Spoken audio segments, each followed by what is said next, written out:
اليوم أحل لكم الطيبات وطعام الذين أوتوا الكتاب حل لكم وطعامكم حل لهم والمحصنات من المؤمنات والمحصنات من الذين أوتوا الكتاب من قبلكم إذا آتيتموهن أجورهن محصنين غير مسافحين ولا متخذي أخدان ومن يكفر بالإيمان فقد حبط عمله وهو في الآخرة من الخاسرين. نن ریتو سے دے پورا پاکیزت زنا شیون حلال کړی شول او د هغه کسونه ذبیحه چې تو ورته ورکول شوی دی تو سے دے پورا حلال ده او تو سے طعام د هغه دے پورا حلال دی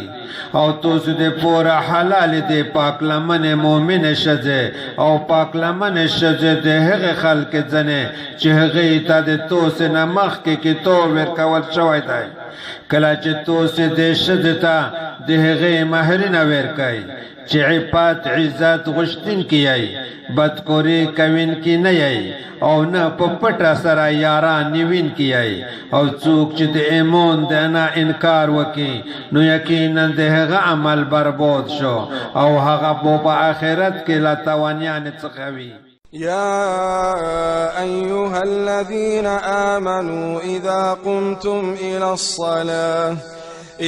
قمتم إلى الصلاة فاغسلوا وجوهكم وأيديكم إلى المرافق وامسحوا برؤوسكم وأرجلكم إلى الكعبين وإن كنتم جنبا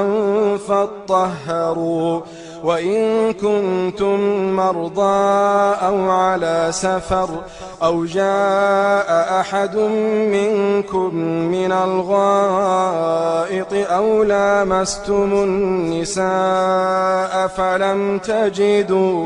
فلم تجدوا ماء فتيمموا صعيدا طيبا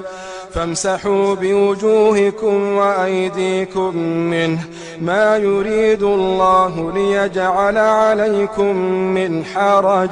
ولكن يريد ليطهركم وليتم نعمته عليكم لعلكم تشكرون. د ایمان خویندونه کله چې تو سل منځ ته چکیږئ نو تو خپل مخینه او خپل لوسینه تر څنګه پورې ووینځئ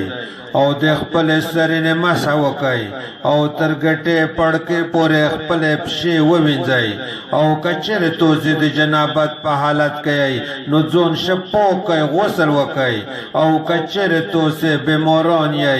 یا په سفر کې یا په تو سه کې کیمیولا او داس موت ناروغای یا تو سه د شد سره کورواله وکئ بیا تو سه یبو نه مندله نو د پوکم ځکه مخته قصد وکئ تیمم وکئ نو خپل مخینه او خپل لوسینه تر مړوندینه پورې په دې خاور شګ سره مسح کئ. الله تعالی اراده نه لري چې په تو سه باندې څه حرج سختی وروړي او لیکن غوړي چې تو سه شپو کی او په تو سه باندې خپل نعمتونه پیرا کی د دې د پورا چې تو سه شکر وباسي.